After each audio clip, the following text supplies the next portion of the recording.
Hello, everyone, and welcome to Part 5 of the Pediatric Summit's 8-part webcast series. We're trying a little something new today. We're doing an audio version versus a video. Let us know how you like it. We are very honored today to have Dr. Jeanne Ohm with us, and everyone on this cast should know Jeanne Ohm. She is one of the top chiropractors in the profession today, leading the way with children and pregnancy and everyone getting under chiropractic care. And she is the Chief Executive Officer of the ICPA.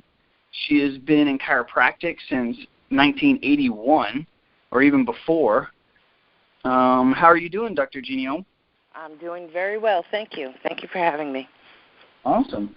So a couple of years ago, I'm still a student, so a couple of years ago I got online and was joining Facebook groups and was on the natural, holistic health family Facebook groups, right, where all the moms go to talk about what's wrong with their kids and what's a natural way to heal them and stuff like that.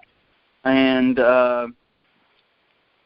my goal was basically to, when people asked certain things about their kids, I would say, hey, you should take them to a pediatrically certified chiropractor, and would put out the ICPA link and stuff like that. But then when I stayed on those groups for a little bit, I realized that most people, every time somebody asked, there was already somebody on there talking about a pediatrically certified chiropractor or a Webster certified chiropractor, depending on who was asking. And I know that this topic today is going to be about chiropractic and pregnancy, and have we reached the tipping point? And so, to me, I feel like a lot of people are getting that knowledge and know about chiropractic and are starting to shift away from that auto accident, rack 'em, crack 'em kind of thing, and are starting to learn a little bit more. And I think the ICPA has a ton to do with that. What are your thoughts on that? And what do you have to say? Tell us what's up. Well, the ICPA was started back in 1980 by Dr. Larry Webster, and it was started kind of by default. He happened to have a large practice, a large family practice, which is what the essence of chiropractic is. When I went to school, it was, of course, you see all families, and we learned how to adjust children, pregnant moms, animals in our school. And when we graduated, that's the type of practice we had. And but as we all know, the profession really shifted from the core essence of chiropractic and turned into very musculoskeletal treatment of bad backs, headaches, etc., so much so that became the public impression of it. And so much so that schools were no longer teaching the essence of chiropractic and how to adjust kids. And so Larry found himself, in a world where he had a large family practice, but a lot of chiropractors were saying, how do you do it? How do you adjust these babies? So he just started casually teaching them and getting called to different cities, hosted by a chiropractor's office, and the next thing, a whole seminar series started. And that was the certification program. It was the first pediatric certification program in chiropractic, and that was in the 90s. And I remember getting the postcard in the mail. I'm in Philadelphia, and it was being held in New York, and I said to Tom, I want to do this. And he goes, what do you want to do this for? What do you need a pediatric certification for? He goes, we've been practicing this for years. And I said, I don't know, there's something about it. I just want to do this. I want to meet these people and connect with them and see what they have to offer. And even us having a phenomenal family practice, I learned so much from it, different perspectives, different techniques, different ways of approaching children, pregnant moms, etc. And it was amazing. In 1997, Larry passed away, definitely prematurely, And his wife put me on the board, and I was on the board of directors. Well, she actually started the whole board then. And 5 years later, the whole ICPA moved here. And at that point, it was, we had about 500 members. We were doing like 20 seminars a year around the country. We had a newsletter that I was writing that had started out as a 2-page and was getting up to around 16 pages. And when it moved here, I really put a lot of, energy and direction, and the board said, let's see where we go. And it started to grow incredibly. And I think it was simultaneously the need. People were realizing at the same time, parents were realizing that they weren't satisfied with health care as it was coming, treating symptoms with potentially dangerous drugs, and more of that was reaching the media, the mainstream media, questioning research studies in medical journals, et cetera, all things that we had talked about as chiropractors for years, was now becoming mainstream news. And that, of course, fit in the sense of us saying, hey, let's just get the body working the way it needs to work so it can function the best possible way and see what happens. And no, chiropractic is not the treatment of any condition or disease. What we're doing is reducing interference to the nervous system so the nervous system can communicate with the body and the body can do what it's naturally designed to do. And, more and more parents were seeing the sensibility of that. Now, what's interesting, what we did in ICPA, as far as I know, because it went back to 2002, we were the first organization, when I had 2 nickels to rub together, we started doing public advertising. And so we went into the Mothering magazine and Fit Pregnancy, and these ads were pricey too, especially the more mainstream ones. They cost a lot of money, but we wanted to just put it out there.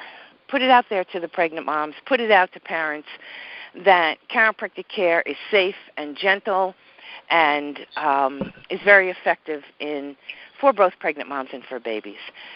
And we stayed true to that. We still stay true to that. We advertise in a different way with them now. And simultaneously what we did was produce research.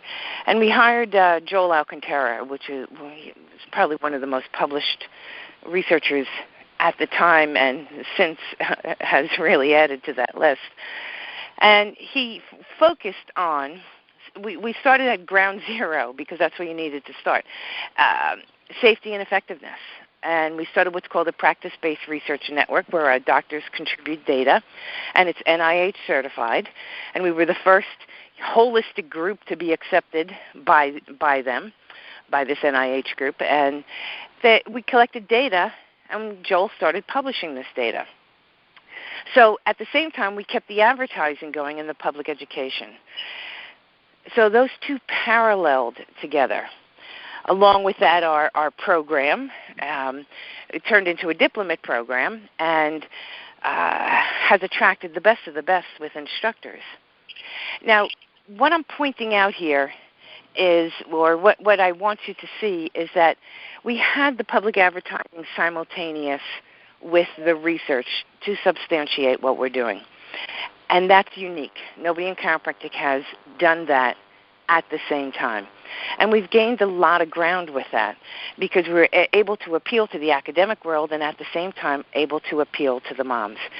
In 2006, it is, I think, we started the Pathways magazine.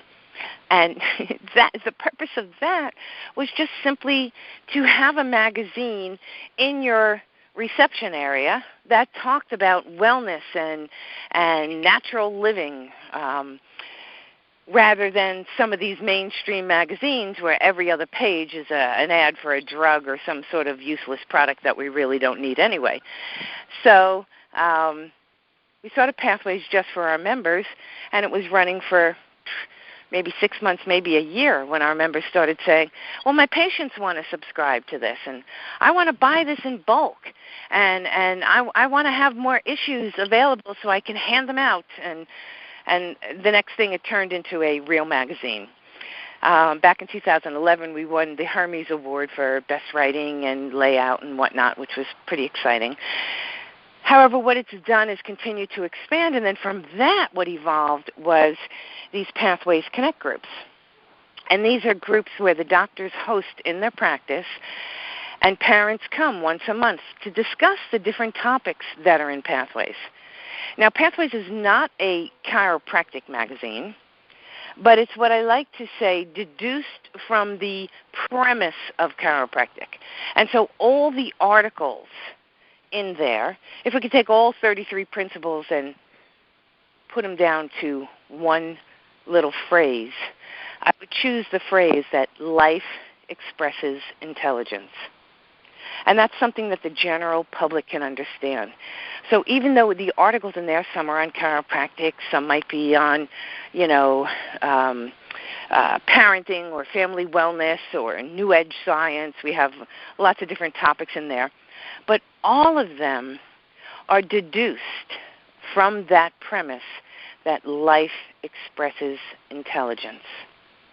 And so the purpose of Pathways is to get parents to think about the premise of chiropractic and understand it, understand that principle that life expresses from above down, inside out, if you want to call it that vitalistic principle, and to get them to translate that from not only the adjustment and the practice of chiropractic in their office that they're experiencing in whatever office they're in, but also into the way that they parent and the way that they birth and the way that they regard pregnancy and how they interact with their infants, and then their children and their family living and the choices. And it's not prescriptive saying you should or you have to this or that.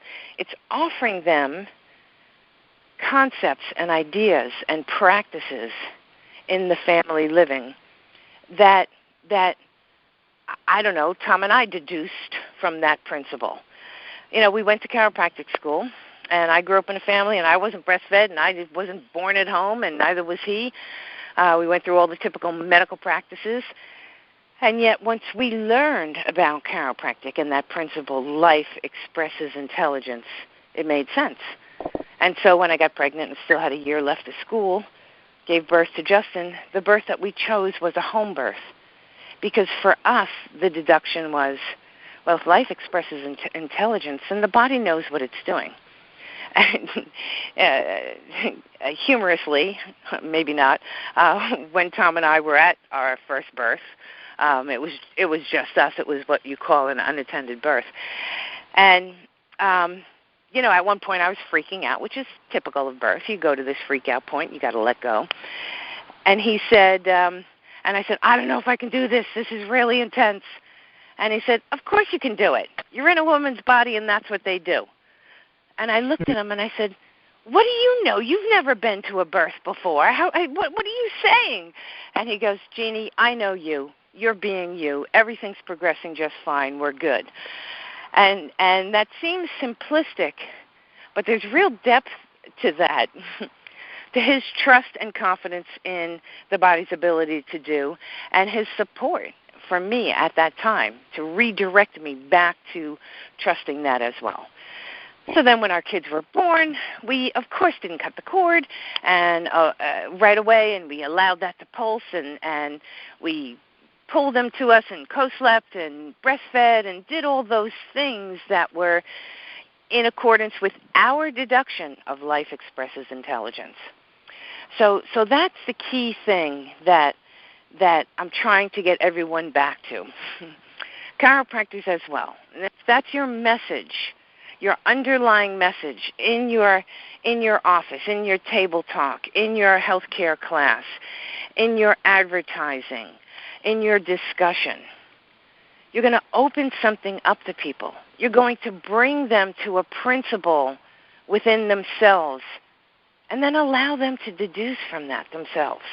Give them the freedom to deduce. A lot of people get in touch with me and say, oh, there's a mom and a dad who want to get under chiropractic care and the baby has colic, but they want to see the research.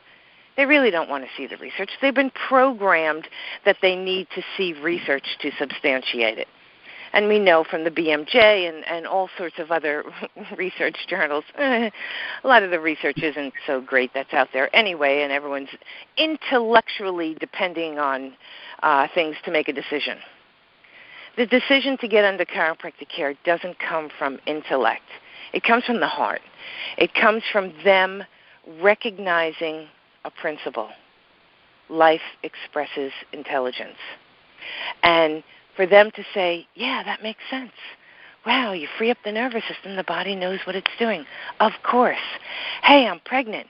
Get my pelvis in balance so that I have a more comfortable pregnancy, an easier and safer delivery. Open up my nervous system so I can be healthier and my baby can be healthier. And if you come for normal physiology, just introduce them to normal physiology. My second line that I love saying now is the greatest science, the greatest peer-reviewed science in the world is the science of normal physiology. And when we observe normal physiology and follow that pattern, we are following hundreds of thousands of years of science and success. So, again, if you can bring that to your people and get them to recognize normal physiology does this, and shift them from this perspective, this outside-in, below-up perspective that society has imposed on us very, very, very intentionally through the media, through TV, through astroturfing, through all sorts of different modes and ways. Because once people, excuse me for that sound in the back, that's a peacock. Once people recognize that life expresses intelligence, and they are an essential part of that life and that intelligence, then their whole perspective shifts. No longer are they dependent outside of themselves to freely express their full potential. When Tom and I first got into chiropractic, there was a lot of talk about the human potential movement. This was, and it was great. That was enticing to us. Yes, humans should be, expressing themselves and evolving. Our potential should be evolving into more sane beings. And we look out there now, and it's chaos. It's crazy. It appears that it's just getting more and more intense. People are just acting bizarrely. So I want to introduce you to what the adjustment, as BJ said, thoughts, traumas, toxins, DD said, thoughts, traumas, toxins is what is causing the subluxation, interference to that nervous system so it cannot express the way that it needs to. And the one that we in this profession have really disassociated, trauma, that's real easy. Yeah, you fall down the stairs, of course. Yeah, get adjusted. Now we've moved into toxins. Of course, you take toxins into your body. That has its effects, going to affect the nervous system. But the thoughts, the emotional component is huge. And that's also the social component. Back then, we talked about health as being defined as physical, emotional, social well-being. And that's something that and when you've been in practice for a while, and it's going to blow your mind, you're adjusting people and you see them shift their personality, their emotions. They come back. I had a guy come back and say, I don't beat my wife anymore since I've been getting adjusted. How powerful is that? How powerful is that? So how powerful is it then to get a pregnant woman under chiropractic care so that her emotions, she can be removed from the fight-flight insanity of the world and put into a different place, and her nervous system can be at ease, and so she can, throughout pregnancy, honor that baby and be conscientious of what she's doing, all her choices, and conscientious as she comes into the birth for her choices of what's going to be the best for the baby. Now, what's really exciting is that where this might have been, oh, that's just some nebulous, philosophical jargon that Dee Dee talked about. But what we're finding with the vagus nerve and with the ANS system, and if you read anything on Stephen Porges, he came up with a theory that there's not two systems, the parasympathetic and the sympathetic, and there's a third system, and it's called the social branch of the autonomic nervous system. And this branch is the ventral vagus, and that's the one that has to do with all the senses. So here you have a baby that goes through pregnancy, and it comes out, and it's looking for its social vagus, which is a myelinated form, by the way. It's a myelinated nerve, looking for to see mom, to hear mom, to be touched, to smell mom, to have all the senses stimulated by mom right then and there at that moment. And what happens at birth? The baby comes out, and they whisk it away because they have to do this, that, the other thing with it, which makes no sense, 90% of the things that they're doing. Or maybe they put it on mom's belly for a little bit and then, boom, pull it away and do all those things. And so here's the child looking to interact or get its social vagus stimulated and active. And it does it looking for mom, but he's being pulled away. And mom's going, well, is it a boy? Is it a girl? Tell me. And the baby starts to go into fight-flight. Wah! Wah! Because the social vagus wasn't given time to be put at ease. And then from fight-flight, it all of a sudden just goes into a collapse state, which is parasympathetic shutdown. And when that happens, the baby's shut down. And the nervous system and the potential for the nervous system is shut down right away. That's huge. That's huge, that the baby was robbed of that development and that evolution of its social vagus right at birth. So as chiropractors working with pregnant moms, what we're doing with them, and when we work on the cranium, when we work on the upper cervical, we're reopening the possibility of their social vagus functioning better, which puts them at another evolutionary level in terms of thought and decisions. And that's how physiologically they're in a place where they can make those conscious choices, even though they might not make sense, but they have the ability then to deduce from that principle, life expresses intelligence. Yeah. And we offer resources and information for them to find out in their local community how they can get supported in those choices. Then they have a birth that is honoring the baby, and that is actually easier on the baby. Birth is intense no matter what, but the way that it is in most hospitals and most medical births is outrageous. But to honor that in that child right away, to allow for that vagus nerve not to be interrupted, and that lets that child start at a much more advanced, evolved place for their life. And then the mom continues practices based on her deduction of life-expressing intelligence, on holding that baby and carrying that baby and wearing it and sleeping with it and doing everything to nurture this human behavior, which is of love. And the hormone, very interestingly, that makes birth smoother and easier and really contributes to the bonding of the mother and the baby is the hormone of oxytocin. Now, here's the thing. It's the vagus nerve, the ventral vagus, that's responsible for the release of that.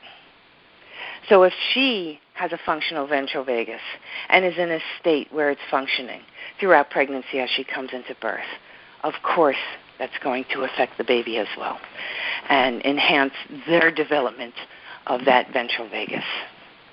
Now, I'll just end with one little other thing. There's a lot of people say chiropractic is going to save the world. I believe adjusting children is a contributing factor towards saving the world. Adjusting moms in pregnancy so they have these safer, easier births, and the evolution of the species is allowed to evolve to its fullest potential. I believe we offer that by working with the nervous system, by unleashing that.